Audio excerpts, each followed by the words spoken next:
सगळ्यात मोठा TET paper फुटीचा जो घोटाळा होता तो ठाकरेंच्या काळात झाला नाही, ठाकरेंच्या काळात उघडकीस आला. मी पुन्हा एकदा रिपीट करते, हा घोटाळा ठाकरेंच्या काळात उघडकीस आला. तो कसा उघडकीस आला आणि या घोटाळ्याला जबाबदार कोण होतं आणि हा घोटाळा नेमका कधी झाला, कोण कोण होतं या सगळ्या साखळीमध्ये, जरा बोललं पाहिजे याच्यावर. मंडळी, 19ला आम्ही सत्तेत आलो.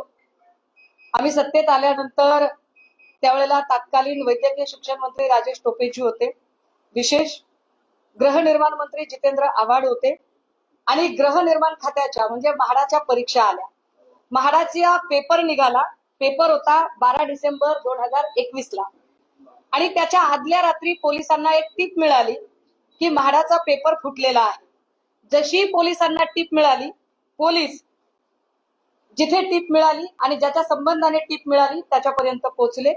आता तुम्ही म्हणाल मी हे सगळं सांगते याला आधार काय, हे सगळं कपोलकल्पित असू शकतं. तर मी हे आवर्जून सांगितलं पाहिजे की मी जी माहिती सांगते ती नॅशनल सायबर क्राईम केंद्राचं गृह खातं आणि त्यातली त्यात सायबर नॅशनल सायबर क्राईमच्या वेबसाईटवर त्या वर्षातली सगळ्यात बेस्टेस्ट केस स्टडी म्हणून ज्या केस स्टडीला अपलोड केलेलं आहे ती केस स्टडी मी तुम्हाला सांगते की ही पेपर फुटीच्या संबंधातला सगळ्यात मोठा स्कॅम त्या वर्षीचा बेस्टेस्ट स्कॅम म्हणून झाला होता. आणि या संबंधाने त्या अधिकाऱ्याचं नाव सगळ्यात शेवटी सांगते, ज्या अधिकाऱ्याने ही सगळी केस स्टडी केली होती. 12 डिसेंबरच्या आदल्या रात्री कळलं, 11 डिसेंबरला कळलं, 11 डिसेंबरला संबंधित माणसापर्यंत पोहोचले. त्याचं नाव होतं प्रितीश देशमुख. प्रितीश देशमुख हा रेड हँड सापडला. तिथे तो त्याच्या पेन ड्राईव्ह मधनं आणि मोबाईल मधनं तो पेपर वाटत होता, पेपर देत होता लोकांना. ह्याच्या सगळ्या संबंधाने आधीची माहिती कळली होती ती एका टेलिग्राम ग्रुपवर विद्यार्थ्यांनी शेअर केली की अरे असा असा एक पेपर फिरत आहे आणि याचा तपास करता करता ही टीप मिळाली. तिथपर्यंत पोलीस पोहोचले. कोण आहे प्रितीश देशमुख? तर प्रितीश देशमुख हा जीए सॉफ्टवेअर कंपनीचा मालक. जीए सॉफ्टवेअर कंपनी जिचं मूळ ऑफिस बेंगलोर कर्नाटकामध्ये. या जीए सॉफ्टवेअर कंपनीला कर्नाटक सरकारने बॅन केलं, पण या कंपनीला महाराष्ट्र सरकारने टेंडर दिलं. टेंडर कधी दिलंय? टेंडर 2016 मध्ये दिले. फार विशेष आहे. 2016 मध्ये टेंडर दिलं. त्यावेळेला शालेय शिक्षण आणि क्रीडा मंत्री कोण होते? विनोद तावडे साहेब होते.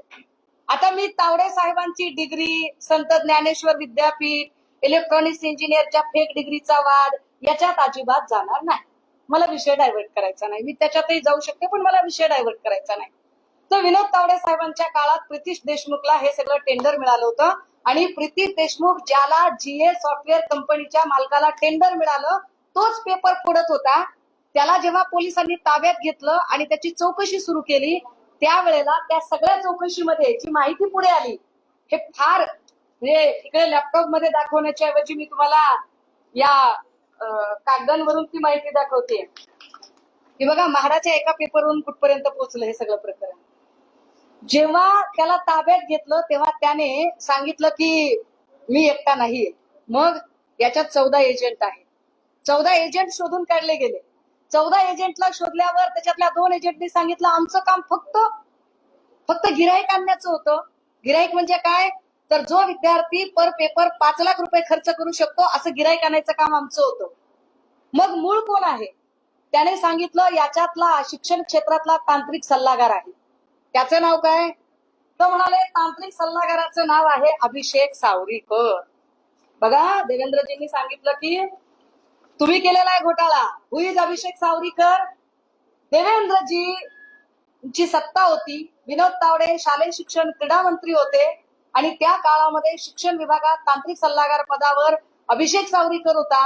पोलिसांनी अभिषेक सावरीकरला ताब्यात घेतला. अभिषेक सावरीकर पोपटासारखा बोलायला लागला आणि तो म्हटला मी कुठे एकटा, मैं नहीं छू इसमें, फिर कौन है? त्याने सांगितलं अरे बिहार तिकडे जा, बिहारला जा, युपीला जा, राजस्थानला जा, तिकडे आहेत ही सगळी माणसं. तिकडनं 47 एजंट शोधून आणले वेगवेगळ्या परीक्षेतले. आणि हे 47 एजंट ज्यावेळेला शोधून आणले तेव्हा ते म्हणाले हमको क्या पता था साहब, इसमें का जो मेन बॉस है वो आपकेच महाराष्ट्र में है. कोण आहे तो मेन बॉस? आणि मग सांगितलं की याच्यामध्ये शिक्षण खात्याचा एक साधारणतः उपसंचालक पदावर काम करणारा माणूस आहे, ज्याचं नाव आहे तुकाराम सुपे. तुकाराम सुपे बद्दलची माहिती सगळ्या चॅनलने आतापर्यंत दाखवलेली आहे. मी काही वेगळं सांगायची गरज नाही. तुकाराम सुपेकडे किती मुद्देमाल सापडला, काय काय सापडलं, त्यावेळेला ज्या माहिती त्याच्याकडे सापडलेल्या होत्या, म्हणजे तुकाराम सुपेकडे हस्तगत झालेली, की एवढे पैसे त्याने केलं काय, तर साधारणतः 3,26,27,000 रुपयाची कॅश त्याच्या घरात सापडली होती. त्याच्याकडे दागिने किती सापडले होते, तर त्यावेळेला त्याच्याकडे जवळपास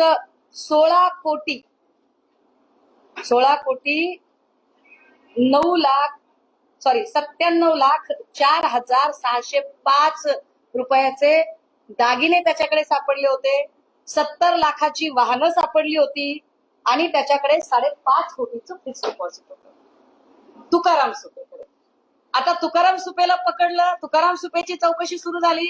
तुकाराम सुपे म्हटला मेरे को क्या पता है, मेरे ऊपर भी कोई है. देवेंद्रजी, काल तुम्ही म्हणालात की ठाकरेंच्या काळात घोटाळा झाला, तर ठाकरेंच्या काळात नाही झालं साहेब हे सगळं. ठाकरेंनी उघडकीस आणलेलं आहे.